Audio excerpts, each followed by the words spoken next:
Sejam bem-vindos. Começa aqui mais um episódio Do Compromisso à Ação. Este podcast é uma parceria entre o Observador e a PwC, uma série em que abordamos o ESG, as regras ambientais, sociais e de governança que conduzem cada vez mais a vida das empresas. Hoje vamos falar de transição energética e do caso português. Vamos fazê-lo com Duarte Belo, é CEO da EDP Europa, e com Cláudia Coelho, partner da PwC para a sustentabilidade e alterações climáticas. Eu sou o Paulo Ferreira, dou as boas-vindas a ambos, é um gosto estar aqui convosco, novamente, no caso da Cláudia Coelho. Duarte Belo, começando por si, o que é que nós podemos dizer em 2026 sobre transição energética? Isto é, o que é que isto significa neste momento e não há 15 ou 20 anos quando começou? Em primeiro lugar, muito obrigada pelo convite, acho que é sempre um prazer falar sobre este tema. Eu acho que a transição energética começa por uma falácia, que não é uma transição, mas são várias revoluções. E, portanto, acho que temos que ter alguma visibilidade, que é um caminho não linear. E nós estamos a assistir a várias revoluções que vão traçando o caminho, mas o caminho é claro e inequívoco. É muito mais que ambiental. Acho que isto começou como uma perspectiva muito ambiental, mas eu lembro-me, já estou na EDP há cerca de 20 anos, nós não apostámos nas renováveis por um tema ambiental. Nós apostámos por renováveis porque acreditávamos, e acho que estávamos certos, que era a maneira de termos a energia elétrica mais barata e mais competitiva. Ao dia de hoje, eu acho que a transição energética passou também a ter duas dimensões muito relevantes. O tema da competitividade. Hoje em dia, claramente, as renováveis são as fontes de energia mais baratas. Aí a questão do preço é fundamental, não é? E hoje em dia, com a guerra que estamos e com todas as disrupções geopolíticas, no tema da segurança de abastecimento. E da independência face a fontes externas, não é? Claramente. Mas acho que há um ponto, é que estamos a meio desta maratona. Isto é uma maratona. Nós estamos a trabalhar nisto há mais de 20 anos, mas faltam mais 20 ou 30 para chegarmos ao objetivo net zero em 2050. Aí sim já há uma meta ambiental, sim, se quisermos. Claro. Mas é ambiental no sentido em que a meta corre para várias dimensões, porque a consequência de sermos net zero em 2050 permite-nos ter energia mais competitiva e temos segurança de abastecimento, quer dizer, não só para Portugal, mas para a União Europeia. E por isso, acho que transcendo isso, começou com isso, acho que temos que ir ajustando as narrativas ao longo dos contextos, mas o objetivo era sempre ter algo que seja melhor e mais competitivo que os outros. Muito bem. Cláudia Coelho, nós olhando para este nosso processo, do país, de português, o processo português, o que é que o distingue, se olharmos um pouco à volta? O peso das renováveis, por exemplo, a ambição das metas, que podem ser muito ou pouco ambiciosas? Sim. Não, Portugal aqui tem um caminho já feito que nos torna bastante diferenciadores. Ou seja, nós já temos um histórico muito grande de produção de energia renovável, temos das maiores cotas de eletricidade renovável da União Europeia, mais de 87% em 2024, e portanto eu acho que aqui temos uma grande oportunidade. Essa oportunidade resulta de nós, pela primeira vez, eu diria, termos recursos energéticos endógenos, ou seja, nós temos energia, sol e vento, que é para nós uma vantagem competitiva, temos é que a saber aproveitar. E, portanto, estas metas que nós temos são ambiciosas, colocam-nos como um potencial caso de estudo pela positiva. Agora, beneficiámos já de um processo, uma primeira fase em que nos diferenciámos. Eu diria que agora estamos numa fase de maior impasse, ou seja, esta velocidade a que a transição está a ocorrer em Portugal, ela teve uma redução, não tanto por limitações de capital, por questões de investimento, mas sim por fragilidades que nós temos ainda e que temos que resolver ao nível do que são os processos de licenciamento, ao nível da disponibilidade e capacidade da rede, a questão dos preços e também os desafios de aceitação social dos projetos. E, portanto, significa que acelerar esta transição em Portugal depende agora de nós conseguirmos ultrapassar estes desafios de forma a alcançarmos uma execução agora consistente com aquilo que são as nossas metas. Claro, para voltarmos no fundo a uma velocidade que já tivemos no passado. Duarte Belo, e qual é o papel dos operadores neste momento do setor da energia? Passaram de fornecedores, aqui há umas décadas se quiser, como pivôs da transição. Portanto, a transição não se faz, obviamente, sem operadores como a EDP. É um papel de liderança neste processo? Eu pegava na liderança e também no que Cláudio acabou de comentar. Eu acho que seria, se calhar, menos modesto. Eu acho que Portugal é um dos casos mais bem-sucedidos a nível global, não só europeu, de eletrificação da energia. E isso posiciona-nos de uma forma ímpar. Nós e a Espanha tivemos redução de preço de energia versus o ano passado e neste primeiro semestre temos esta guerra. Nós temos uma diferença de preços para a Itália de 100 euros, o ano passado era 50 nos preços grossistas. Portanto, eu acho que é muito importante nós continuarmos a comunicar isto, porque isto é a forma de termos resiliência para a maratona que temos pela frente e os impasses e os desafios que temos ao dia de hoje. E eu acho que este papel orquestrador vem do facto de nós termos começado como as renováveis eram um nicho, hoje em dia são a base, e agora o desafio não é só crescer, mas é ligar. Eu acho que o desafio agora é ligar e ser esta orquestra, integrar. Claro. Acho que temos o licenciamento das redes, acho que são coisas bem conhecidas, o Governo também está a trabalhar nessas vertentes, mas nós ao dia de hoje temos que ligar muito mais o consumidor com o fornecedor numa rede que é muito mais espalhada pela região. E isso torna o desafio mais difícil e torna mesmo as comunidades, os clientes, as indústrias, os policy makers, como agentes que temos que ser uma equipa. E isso antes não era tanto assim. E acho que todos os países, e portanto eu sou responsável por vários países na Europa, eu acho que os desafios, felizmente ou infelizmente, são similares. Portanto, não estamos aqui num caso muito diferencial em Portugal versus outros, podem ter dimensões diferentes, mas esta integração é muito complexa. Mas isso faz, eu diria, com visibilidade. E acho que uma das coisas que Portugal, também Espanha, mas sobretudo Portugal, foi bem sucedido, é que foi constantemente mantendo alguma previsibilidade no apoio regulamentar, no apoio fiscal, e portanto quando começamos a ouvir muito ruído sobre algumas alterações nestas dimensões, eu acho que temos de ter algum cuidado, porque os investidores são muito sensíveis a estes sinais. Precisam de estabilidade. De Estabilidade. ver a médio e longo prazo. Eu dou exemplo na rede de distribuição, nós duplicámos o nosso investimento na rede de distribuição, agora o nosso plano de investimento, porque o quadro regulatório que nos foi eu diria, negociado, foi um quadro que foi razoável para todos. Se for irrazoável para um lado, nunca é bom. E nós duplicámos o nosso plano de investimento em redes para os próximos 4 anos. E eu acho que esse ponto é super importante, manter esta e não nos focarmos em alguns acontecimentos de curto prazo que nos podem levar a decisões que nos impedem decisões de investimento rentáveis e sustentáveis a longo prazo. Cláudia Coelho, estamos a falar aqui daquilo que é exigido, decisões públicas, políticas públicas, reguladores e por aí fora. Quando olhamos para outros setores de atividade, também são fundamentais, sobretudo a indústria mais consumidora de energia. O que é que esta transição exige a esses outros atores?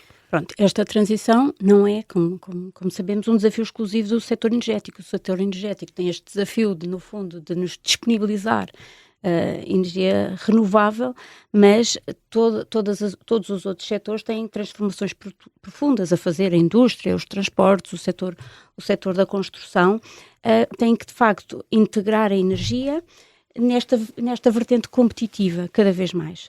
Ou seja, podem ter que rever modelos de negócios, podem ter que repensar investimentos. É muito mais do que comprar energia verde. É efetivamente mudar processos. E há aqui outras possibilidades que as empresas têm que perceber e, portanto, para uma indústria, por exemplo, o facto de poder oferecer flexibilidade ao sistema pode ser algo valorizado do ponto de vista financeiro. E, portanto, essa capacidade, essa flexibilidade que é necessária para as redes ajustarem a oferta e a procura, ela pode permitir, de facto, ser um ativo económico, reduzir os custos energéticos e também aumentar aqui a resiliência. E, portanto, em Portugal, o que nós notamos é que, de facto, estes fatores já influenciam a análise de investimentos, têm capacidade de ser fatores de atração de investimento. Aí temos vantagem. Temos vantagem. Naturalmente que indústrias dos vários setores procuram energia económica, neste caso até limpa, e, portanto, localizarem-se próximo da produção de energia, ótimo. Temos o exemplo dos data centers, etc. Portanto, há um conjunto de investimentos que nós temos capacidade de atrair se demonstrarmos que temos, de facto, esta capacidade também de produzir e disponibilizar energia limpa, baixo custo, etc. Claro, e de uma forma confiável em termos de continuidade do fornecimento. Eu gostava só de dar mais uma nota, que é... neste contexto, nós temos aqui, no fundo, como o Eduardo dizia há pouco, não é de toda uma questão ambiental hoje em dia, até porque a questão ambiental, por várias situações, incluindo os Estados Unidos, ela acaba por, nesta altura, não ser sequer bem vista. Mas eu gostava de destacar aqui que nós PwC, lançámos a semana passada o relatório State of Decarbonization, e de facto demonstra que, mesmo neste contexto desafiante, a descarbonização não cedeu à pressão, ou seja, os resultados que nós obtivemos da análise de 3.500 empresas, temos que 82% das empresas mantiveram ou reforçaram as suas metas climáticas. Uhum. Portanto, isto significa que as que empresas... já está na cultura das empresas, de e alguma que não forma. estão isso. a olhar para isto meramente do ponto de vista ambiental, estão a olhar para isto do ponto de vista racional, do Claro. que faz sentido para o negócio. Claro. E Duarte Belo, esta forma de fazer sentido para o negócio, olhando agora, se quiser, para os clientes, sobretudo para os grandes clientes industriais, consumidores de energia, qual é o impacto nas empresas? Além deste posicionamento, há vantagens na fatura de energia, por exemplo? Ou há isso em potência? Há claramente, quer dizer, nós olhamos para os preços mesmo dos consumidores industriais e eles versus a média europeia são 15 a 25% mais baratos. E versus o ano passado, dei o exemplo há pouco, na Europa em geral os preços subiram e em Portugal não subiram. Graças à componente Renovável. das renováveis. Claro. Eu acho que existe aqui um desafio, e eu estava a comentar, que é nós temos depois de eletrificar a economia, e Portugal tem cerca de 23% da economia eletrificada. Não há uns targets muito definidos, mas há pelo menos mais de 50% daqui a algumas décadas. Portanto, é um esforço muito relevante. E há efetivamente indústrias, sobretudo as eletrointensivas, em que esse esforço pode ser mais difícil. E eu acho que aí é onde, por exemplo, entre nós, governo, acho que temos que ajudar a essa transição, porque o custo dessa transição não é igual para todos, e nós reconhecemos isso, e por isso também temos vários projetos, solar distribuído com a Merlin, temos baterias com a Bondalti, temos solar térmico com a Heineken, projetos que ajudam a ser um bocadinho nós a orquestrar com os vários players que estão a trabalhar connosco na eletrificação da economia. Eu acho que esse vai ser complexo, e acho que já não é uma solução igual para todos. E por isso, esta articulação, mesmo na parte regulamentar, porque mesmo o desafio de licenciamento destes projetos pequenos é muito complexo. As empresas não estão habituadas a estes licenciamentos, e portanto nós temos um papel muito relevante, mas há que simplificar, há que fazer alguns simplex aqui também. E as soluções não são iguais para todos, portanto, porque a indústria do automóvel é diferente da indústria do calçado, a indústria cerâmica, do vidro, do aço. Claro. E portanto temos que conseguir criar escala, e temos que ser primeiros. Acho que sermos primeiros que os outros também é muito importante, porque nos permite ter uma vantagem competitiva durante algum tempo, atrair o investimento que está cá e atrair novo investimento para Portugal.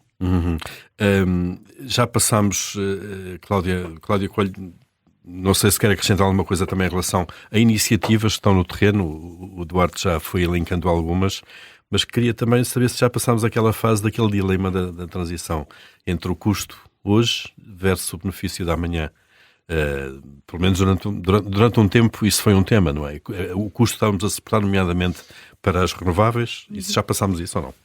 Eu julgo que estamos a ultrapassar essa questão muito a resultado destes contextos geopolíticos que também nos vieram mostrar o que é a importância de ter acesso à energia e acesso de forma independente e sem estar tão sujeito à variabilidade de custos, etc. E sem ruptura de fornecimento, sim. No centro da Europa se colocou várias vezes.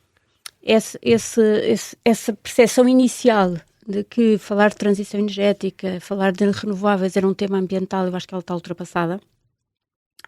E, portanto, há agora esta necessidade enorme de articulação, de perceber que vale a pena investir agora, por exemplo, em redes que nos permitam aproveitar o máximo daquilo que é o nosso potencial de uma forma eficiente. E neste contexto, eu diria que adiar o investimento em redes, isso poderia parecer mais barato no curto prazo, mas tem um impacto no médio prazo e, portanto, estas soluções que aqui foram sendo referidas, vários exemplos, já nos mostram como as empresas já estão a ser criativas e colaborativas, a pensar em vários modelos que de facto contribuem para esta integração de uma maior eficiência, de um maior aproveitamento das renováveis e, portanto, estamos a falar de hibridização de tecnologias, PPAs de longo prazo, que muitas empresas já procuram contratar numa lógica de obterem estabilidade financeira e no abastecimento, as soluções de autoconsumo, o hidrogênio verde também com os primeiros passos e, portanto, estas soluções surgem como respostas que permitem aumentar então aqui a produção de renováveis sem grandes impactos ambientais, ou seja, beneficiando aqui desta nossa característica. Duarte Belo, temos estado a falar quase sempre da indústria, portanto olhar para os grandes clientes. Quando olhamos para o consumidor individual e a questão da criação das comunidades de energia, isso também é importante em termos, se quisermos, do grosso do mercado, ou é mais em termos de sinal e em termos culturais, porque o consumo, o essencial do consumo é industrial? Acho que é importante, claramente importante. Eu acho que ao dia de hoje, nós começámos, calhar, há 20 anos com, eu não diria uma silver bullet, que era, vamos fazer mais renováveis centralizadas. Foram muito baseadas nas eólicas e acho que tivemos grande sucesso nisso. Tínhamos feito também as novas hídricas e aproveitado as hídricas que já tínhamos e, portanto, tínhamos uma base relativamente interessante. Nós, hoje em dia, estamos a descentralizar e o tema das redes também é relevante porque nós o que temos que levar é as redes ao consumo. Antes fazíamos centros de consumo muito centralizados e a rede saía daí para o resto do país. E acho que as comunidades de energia funcionam como parte da silver bullet que é preciso, porque nós agora temos que ter menus diferentes para clientes diferentes. Claro. E, portanto, os clientes residenciais ao dia de hoje já têm esse poder, essa ferramenta para poder também aproveitar o facto de terem telhados que podem contribuir e terem alguém que agregue, porque o custo de agregar um cliente é muito, muito caro, o custo de agregar vários clientes dilui-se. Claro. Portanto, nós também temos vários projetos nesse sentido. Acho que há um caminho a percorrer, mas faz parte da solução. E fechar, Cláudia Coelho, estamos a chegar ao fim do nosso tempo. Depois há toda uma série de parcerias ou de entidades envolvidas. Já falámos aqui, obviamente, do papel do Estado, das políticas públicas, do setor em si, dos clientes industriais. Mas depois há também municípios, há um sistema financeiro. O nosso ecossistema económico e financeiro está alinhado neste projeto? Está a alinhar-se, ou seja, eu acho que já há esta consciência de que a transição não vai acontecer de forma isolada, não são iniciativas isoladas, exige colaboração entre energia, indústria, municípios e o sistema financeiro, pelo menos com escala, não é?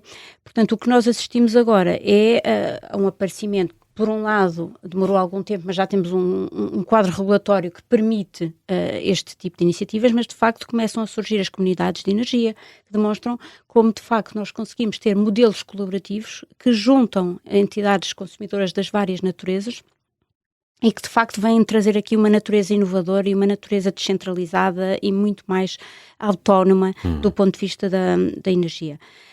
Temos aqui alguns exemplos, Energias do Norte, por exemplo, que constitui a maior comunidade energética renovável do país, é um exemplo que reúne municípios, entidades públicas e o setor energético, e existem também aqui depois, como o Duarte já referiu, diversos projetos desenvolvidos pelos operadores de energia com a indústria, que fazem esta partilha, no fundo, de risco e que contribuem depois para a massificação da distribuição. Otimistas, então. Eu pegava só numa frase que é, eu acho que o nosso quadro regulamentar é robusto, agora todos temos que pensar em que temos que executar. Acho que a palavra agora é execução e implementação. Às vezes é uma das dificuldades que nós temos, passar do papel para a ação. Exatamente. Muito bem, Duarte Belo, Cláudia Coelho, foi um gosto tê-los aqui neste episódio do Compromisso para a Ação. Este podcast é uma parceria entre o Observador e a PwC. Nós vamos voltar proximamente com outro tema e outros convidados. Até lá. Muito obrigado. Obrigada.